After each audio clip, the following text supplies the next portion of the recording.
The soft girl era. Everyone says protect your peace, but let me tell you something controversial. Screw the soft girl era. The soft girl era isn't making you happier. It's teaching you to avoid discomfort, and that's what's keeping you stuck. This video isn't for everyone. It's for the girlies who want a bigger life. So if you don't have big delusional goals, then you might as well just leave. If you do, this video is for you. So let's zoom in for a second and understand what the soft girl era is all about. It's basically a self-development aesthetic and lifestyle built around taking your life slower, prioritizing your rest and ease, and being gentle with yourself. It romanticizes quiet mornings, slow routines, and just prioritizing your peace and avoiding any drama. It's all about the flow energy, not the force one. And if we zoom out, you'll notice that it's a movement. It's a reaction to the hustle culture a while back ago. Do you remember the girl boss era? It's a response to burnout, stress. All of this sounds good, right? Like we should prioritize ourselves. We should take rests and we should be gentle with ourselves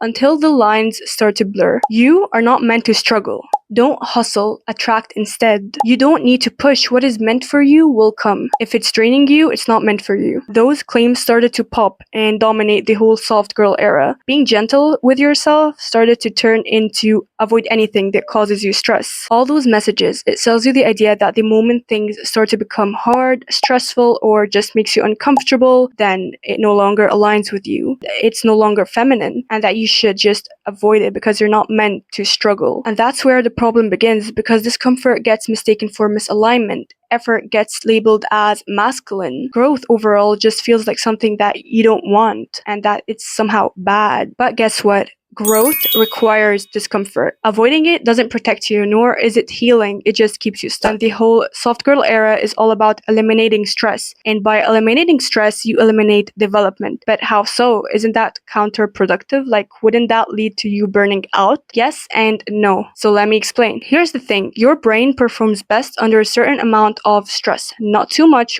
nor too little. It's a spectrum. On one end, you have zero stress, and on the other, you have too much. There's that sweet spot in the middle, that enough challenge that will challenge you to grow and enough to keep you engaged. Just think about it. Like if you're playing a game on your phone with full stagnation and zero challenge, isn't that hella boring? Your life works the exact same way, and psychology actually backs this up, because you need that mental stimulation, that challenge and struggle to keep you engaged. Because if you think about it, if you struggle, improve, and succeed, wouldn't you feel more accomplished that you've actually earned it? On the other end of the spectrum, too much stress will throw you into survival mode, will make you operate from a fight or flight response, and that will lead to you burning out, which is what this whole era is trying to avoid. So the idea of the soft girl should not deserve to live in a life of discomfort is actually misleading, and erasing discomfort isn't healing. It's the fastest way to stagnate. A lot of soft girl content teaches you that don't do anything that makes you uncomfortable. That is just avoidance repackaged as self-care. Every single time you don't do something that makes you feel uncomfortable, whether it's a situation or a task, you're teaching that brain of yours that avoidance is much safer. Your brain starts to learn that, okay, this thing is dangerous and I will avoid it again next time. Over time, that will work against you because it's not protecting you. No, avoidance will shrink your comfort zone and it will lower your distress tolerance. One thing psychology is very clear about is that avoidance doesn't reduce anxiety. No, it makes it much worse.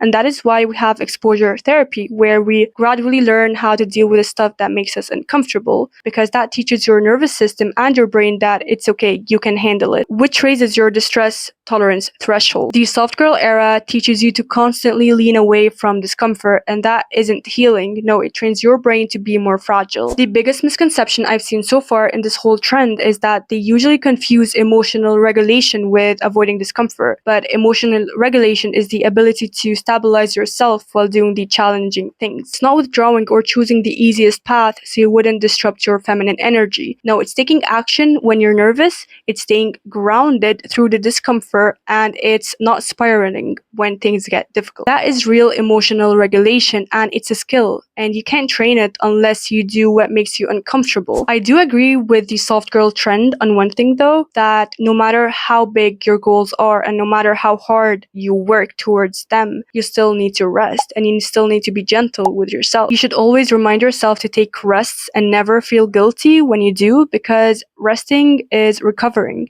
You need to recover so you could get back to achieving those big goals of yours. And you should build stability by creating a routine that helps support you by sustaining that momentum and prioritizing self-care. This isn't about shaming softness. No, you should definitely take rests. You should definitely recover. Some people need more rest than others, and that is totally fine. And some prefer to take life at a much slower rate. But if you know you're meant for a bigger life, then this trend, as it's packaged online, is definitely not for you, because at the end of the day, it is just a trend. Just like girl boss era was a few years back. And trends, they don't sustain lives. They just end up making you feel confused. What I want you to take from this video is that some level of pressure and stress is not toxic, and some level of challenge is definitely necessary for you to build resilience and the skills you need to navigate your life. And working towards meaningful goals, even when it's uncomfortable, isn't harmful. It's actually how you grow. So what's one thing you've been avoiding because it just makes you feel uncomfortable? I'd love to hear it in the comments down below. I'm Aymana, and I'm a psychology graduate who is obsessed with psychology, and I use it to help you grow into your best future version of yourself. If you think that this content resonated with you, then I think you'd like that video. It's about starting when you feel uncomfortable. If you enjoyed this video, give it a thumbs up, subscribe for more honest self-growth content just like this, and I'll see you in the next one.